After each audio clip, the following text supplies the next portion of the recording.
అనేటువంటి విధంగా పెళ్లిమానికలరావు గారు వివరించారు. ఏమంటారు? నేను పాలిటిక్స్ జోలికి వెళ్ళదలుచుకోలేదు సార్. పిల్లి మాణిక్యాలరావు గారు కంప్లీట్ గా ఆయన పార్టీ పాలసీ మాట్లాడుతున్నట్టున్నారు. కాబట్టి ఆటోమేటిక్ గా ఆయన అలాగే మాట్లాడటమే రైట్. ఆయన మాటలతో ఏకీభవించాలంటే చంద్రబాబు నాయుడు గారి లాగా రాళ్ల దెబ్బ నుంచి తప్పించుకుని దాన్ని ప్రొజెక్ట్ చేసుకోవచ్చు జగన్మోహన్ రెడ్డి గారు కూడా. సరే, ఈయన కొంచెం ఇంకా ఎక్కువ మైలేజ్ గెయిన్ చేయాలనుకుంటున్నాడు కాబట్టి అది నుదుటికి తగిలించుకుని ఆయన అన్నట్లు పక్కనున్న వెల్లంపల్లి శ్రీనివాస్ గారికి తగిలించుకుని దాన్ని పొలిటిసైజ్ చేసుకోవాలి, మైలేజ్ తెచ్చుకోవాలి అని అనుకుంటున్నారు అని చెప్పేసి అని అన్నగారు చెప్తున్నారు. కానీ పదే పదే సిబిఐ ఇన్వాల్వ్ అవ్వాలి అని అంటున్నారు. సిబిఐని ఈ రాష్ట్రంలో అడుగు పెట్టకూడదు అని చెప్పి జీవో ఇచ్చిన పార్టీ తెలుగుదేశం పార్టీ. అన్నగారు మర్చిపోకూడదు. అది సిబిఐ వాళ్ళు ఈ రాష్ట్రంలోకి అడుగు పెట్టాలి అని అంటే ముందుగా ఈ రాష్ట్ర ప్రభుత్వం అనుమతి తీసుకుని మాత్రమే పెట్టాలి అని చెప్పి మీ ఇష్టం వచ్చినట్లు ఈ దేశంలో ఎక్కడికి పడితే అక్కడికి వెళ్ళిపోయే రైట్, ఏ స్టేట్ లోకైనా వితౌట్ ఇంటిమేషన్ వెళ్లే రైట్ సిబిఐకి ఉంటుంది. అలాంటిది సిబిఐ కట్టడి చేసినటువంటి పార్టీ తెలుగుదేశం పార్టీ. ఇక్కడ పోలవరం కానివ్వండి, మాట్లాడమనండి, నేను ప్రశ్న దాని సమాధానంతో మాట్లాడమను. తప్పకుండా. పోలవరం కానీ ఏమంటానంటే బిఎన్ గారు, వెంకటేష్ గారు రాజకీయాలు మాట్లాడనండి. మాణిక్యాల గారు, నేనేమంటానంటే వెంకటేష్ గారు రాజకీయాలు మాట్లాడను అని అంటూనే మేము రావద్దన్నాము. అట్లాగే జగన్మోహన్ రెడ్డి గారు కూడా వివేకా కేసులో సిబిఐ చేత విచారణ చేయాలని అధికారంలోకి వచ్చిన తర్వాత వద్దన్నాడు. రాజకీయాలు కాదు, ఏ ఇన్వెస్టిగేషన్ సంస్థతోటి జగన్మోహన్ రెడ్డి మీద వేసినటువంటి రాయి స్వేదాడ వేరే వాళ్ళు సంఘ విద్రోహ శక్తులు, మీరు ఇందాక చెప్పారు కదా అలిపిరిలో జరిగినటువంటి సంఘటన, అలాంటి సంఘ విద్రోహ శక్తులు చేసినయా లేకపోతే జగన్మోహన్ రెడ్డి గారు చేయించుకున్నారా, అల్లరి మూకలు చేసినయా, ఏ ఇన్వెస్టిగేషన్ సంస్థతో చేయించుకుంటారో అది డివైడ్ చేయమనండి. ఖచ్చితంగా దాని ప్రకారం జరుగుతుంది కదా. దాని ప్రకారం లోకల్ ఇన్వెస్టిగేషన్ ఖచ్చితంగా జరుగుతుంది. ఒక ముఖ్యమంత్రి స్థాయి భద్రతా ఆఫీసర్స్ ఉంటారు. ఖచ్చితంగా దాని ప్రకారమే జరుగుతుంది, ఆ ప్రోటోకాల్ ప్రకారమే జరుగుతుంది. ముఖ్యమంత్రి చెప్పంగానే ఆగిపోయే పరిస్థితి కాదు. ఖచ్చితంగా దీని మీద ప్రైమ్ మినిస్టర్ ఆఫీస్ కి ఒక రిపోర్ట్ ఇవ్వాల్సి ఉంటుంది. ఇంటెలిజెన్స్ ఆఫీసర్స్ రిపోర్ట్ ఇవ్వాల్సి ఉంటుంది. ముఖ్యమంత్రి తన ఇష్టం వచ్చినట్టు దాడి చేయించేసుకుని, లేకపోతే తాను ఇన్వెస్టిగేషన్ ఆపేసేయండి, తన ఇష్టం వచ్చినట్టు ఇన్వెస్టిగేషన్ చేయండి అని చెప్పేసి అని చెప్పడానికి కుదరదండి. ముఖ్యమంత్రి పొజిషన్ లో ఉన్నంత మాత్రాన కేంద్ర నిఘా వర్గాలని శాసించే పరిస్థితి ఉండదు. అక్కడ జగన్మోహన్ రెడ్డి లేకపోతే చంద్రబాబు నాయుడు గారు, పవన్ కళ్యాణ్ గారు కాదు.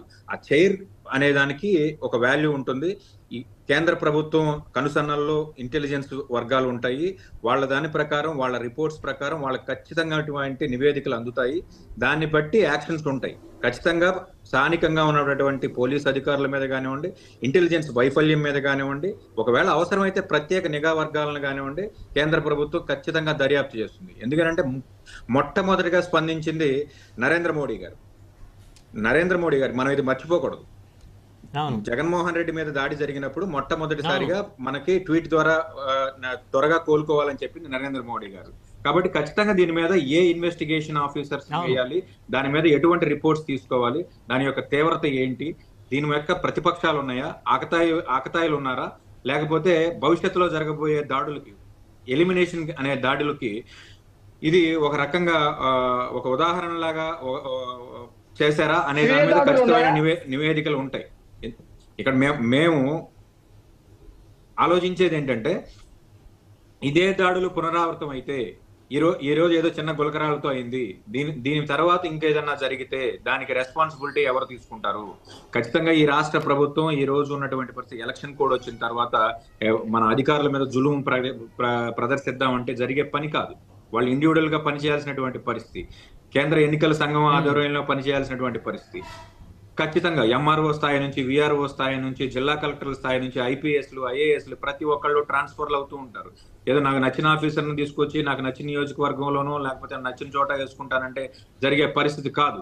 మామూలుగా పరిపాలన చేసే సమయం వేరు, ఎలక్షన్ కోడ్ ఉన్నటువంటి పరిస్థితి వేరు. పైగా 250 ప్రత్యేక కంపెనీ దళాలని ఈ రాష్ట్రంలో దించి ఈ రాష్ట్రంలో ఉన్నటువంటి విధ్వంసకర పరిస్థితులు ఏమైనా జరుగుతాయా ఎలక్షన్ టైంలో అని చెప్పేసి నిఘా పెట్టినటువంటి పరిస్థితి కేంద్రం.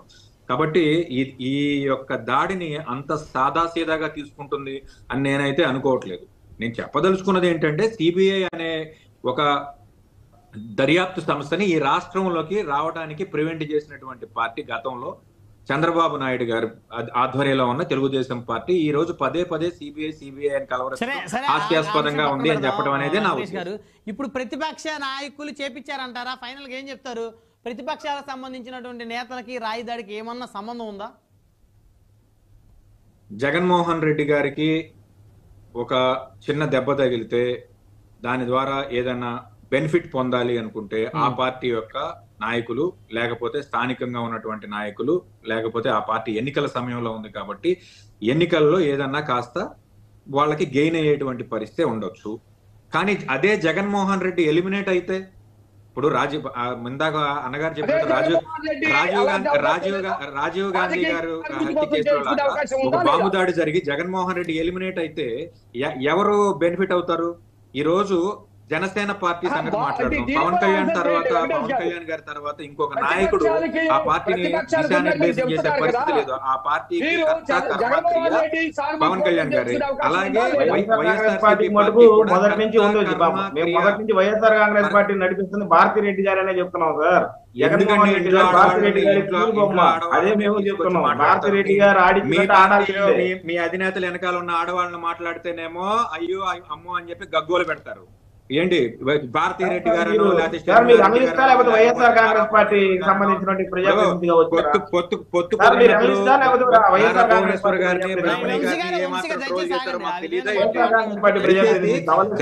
కుటుంబంలో ఉన్నటువంటి ఆడవాళ్ళ మాట్లాడండి. అది